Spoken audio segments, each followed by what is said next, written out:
President of the Parliamentary Assembly, members of the Assembly, ambassadors, ladies and gentlemen.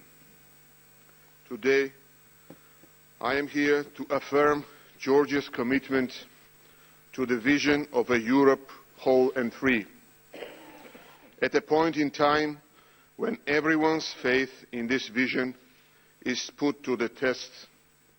And for Georgia, the ships have long been burned. We have made our choice. We have come a long way to the part of a whole and free Europe.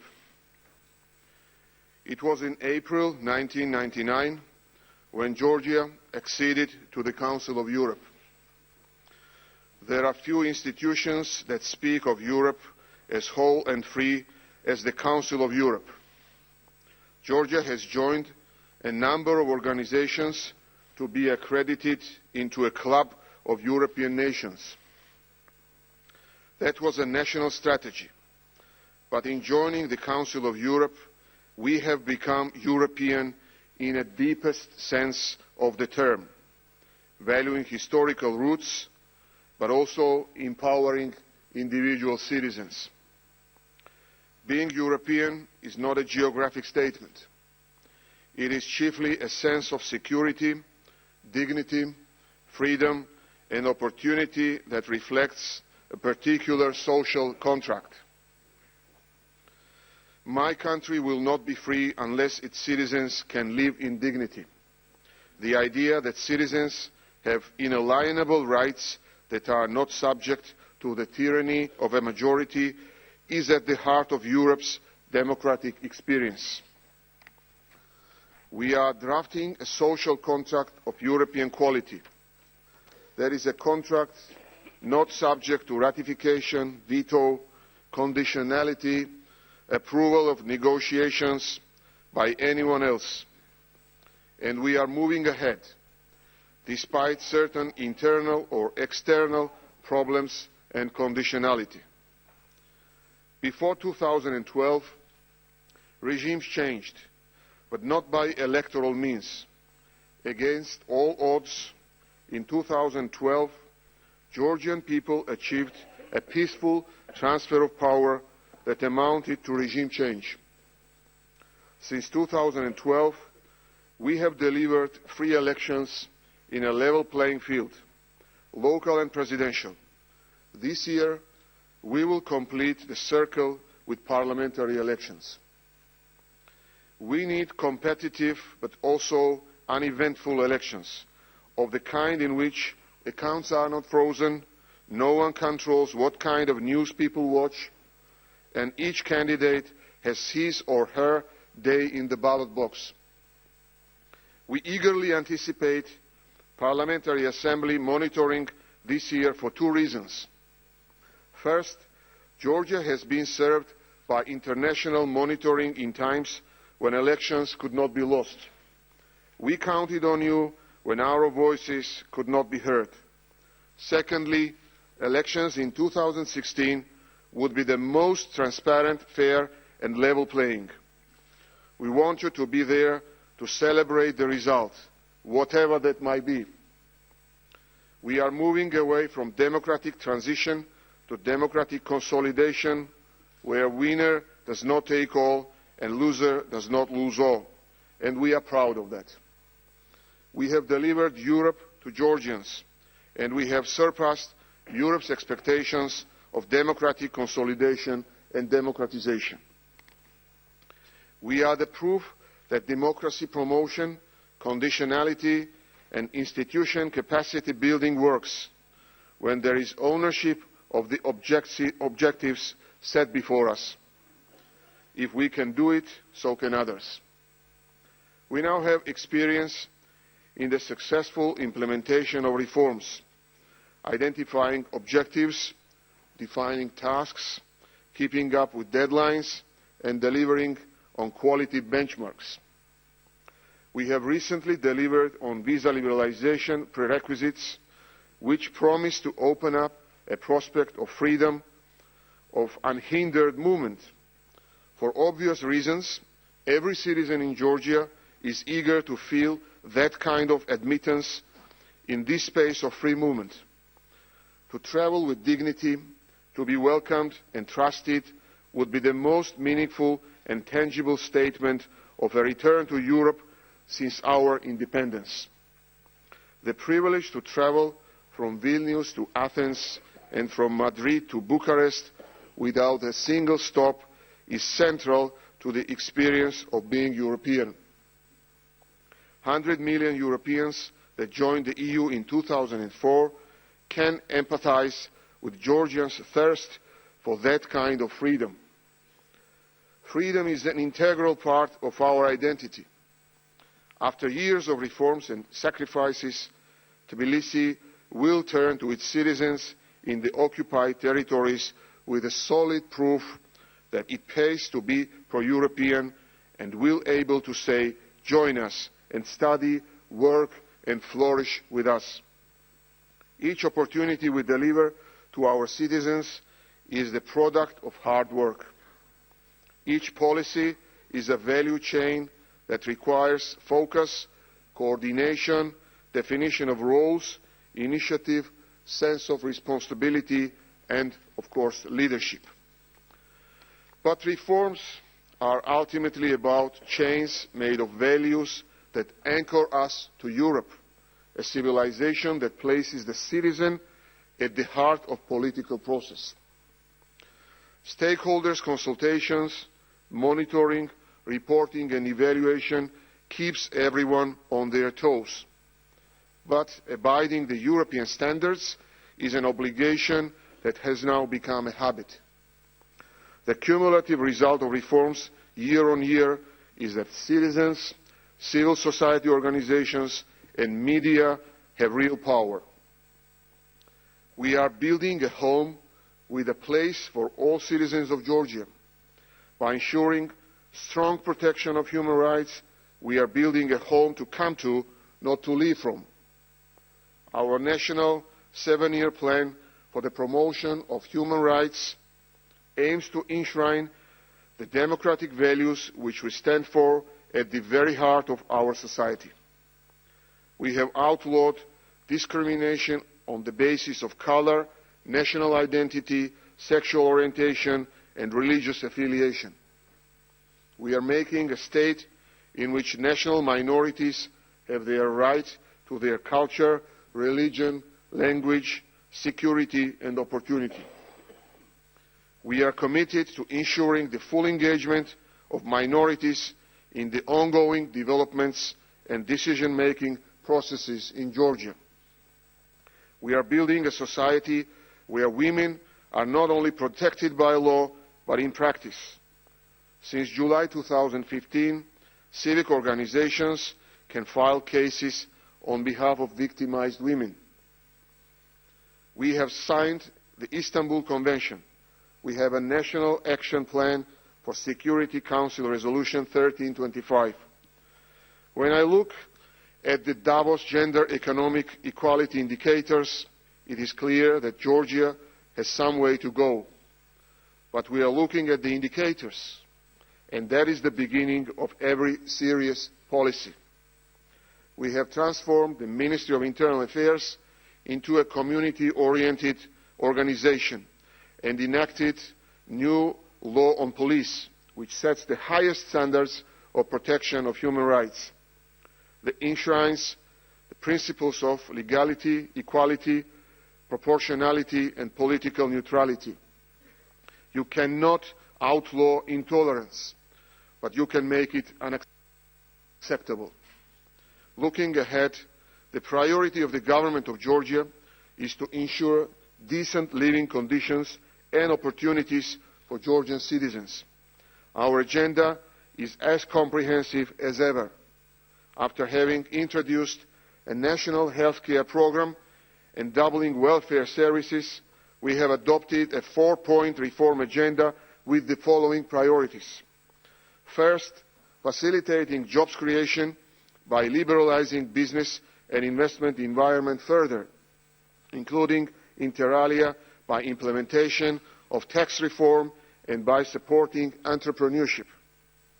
Second, empowering people by supporting skills creation through education reform targeted at bridging the gap between profession supply and demand. Third, strengthening open governance by ensuring the inclusive decision-making process where voices of opposition, civil society and private sector are heard, and by improving and modernising public services, including by introducing single window principle, unified front office for all government services for individuals as well as for companies. Together with the implementation of relevant soft policies, we are investing in core infrastructure development supporting expansion of the east-west and south-north trade corridors, utilising Georgia's potential of a transit country between Europe and Asia, as well as its massive touristic potential, thus creating economic opportunities for all of our citizens. Ladies and gentlemen, one of the biggest challenges the Georgian government faces is the situation in the occupied regions of Georgia, Abkhazia and Tskhinvali region, South Ossetia. As a human rights organization rather than a security organization, the Council of Europe has an important role to play in protecting human rights in the occupied territories of Georgia. One of the causes of violations of human rights in the areas affected by the conflict in Georgia is the so-called borderization, namely the artificial obstacles along the occupation line installed by the Russian Federation, dividing families and significantly affecting the everyday life of the local population. The people residing within the occupied regions and the adjacent areas are deprived of their fundamental rights and freedoms, including but not limited to the freedom of movement, the right to property, family life, the right to education in native language, and other civic and economic rights. Another important issue which is of our concern is the access of the Council of Europe to the areas affected by the conflict. Despite his efforts, the Human Rights Commissioner of the Council of Europe has not been granted access to the occupied regions of Georgia. We seek to break the deadlock in Russian-Georgian relations by pursuing pragmatic policies. These policies include taking steps to restore relations in trade, transport, humanitarian and other fields. But our efforts to normalise relations with Moscow are insufficient without due respect to our independence, sovereignty and territorial integrity. We are also greatly concerned by the plan of Tskhinvali South Ossetia de facto authorities to hold a referendum on joining Russian Federation. Such illegal developments would not only undermine Georgia's sovereignty and territorial integrity, but would have potentially dire consequences in an already fragile South Caucasus region. At all times, security and empowerment is a priority. We are no longer a country that each family has someone in prison, as it was only a few years ago, or the country that holds the shameful record of more prisoners per capita in Europe, where each government can shake you down for your money and your vote, threatening to deprive you of your dignity or that of your loved ones. We are European, but with the dignity this term carries, which lies at the heart of being a Georgian. We have worked and are working closely with the Council of Europe, with the Venice Commission, EU Special Advisor Thomas Hammerberg, and Council of Europe's current Special Advisor Michael O'Boyle, the European Commission, and this forum to provide what should be taken for granted: a depoliticized police force, a prosecution that goes after offenders of any social class, a justice system that cannot be arm-twisted, a plea bargaining process that does not shake up and blackmail, the plea bargaining system that serves justice, not power, a penitentiary system that is not an instrument of revenge and mass terror. Now, are we perfect yet? No, we are not. No one is in Europe. We have utopias that are unreachable. That is very European. But the commitment to such a constructive utopia lies at the heart of a nation that discovered wine and is determined to build a republic. All this is hard work, but decent work. The new 2016-19 action plan agreed between Georgia and the Council of Europe focuses on the promotion of penitentiary and judicial reforms. We have moved from the general to the specific, and we have moved with resolve. The independence of the judiciary and prosecution has been armoured with life tenure and peer-to-peer regulation and oversight. Our administration did this from 2013 to this day, in 3 successive waves of reforms.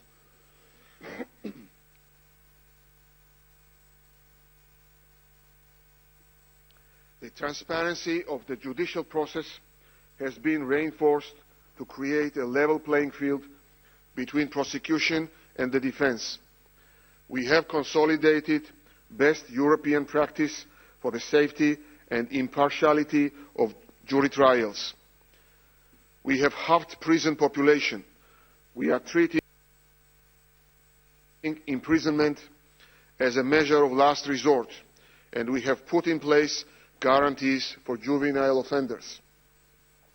We are the first government since Georgia's independence that is not feared, and perhaps that is the achievement we are more proud of, although shamed by the fact that rule of law cannot be extended to the occupied territories.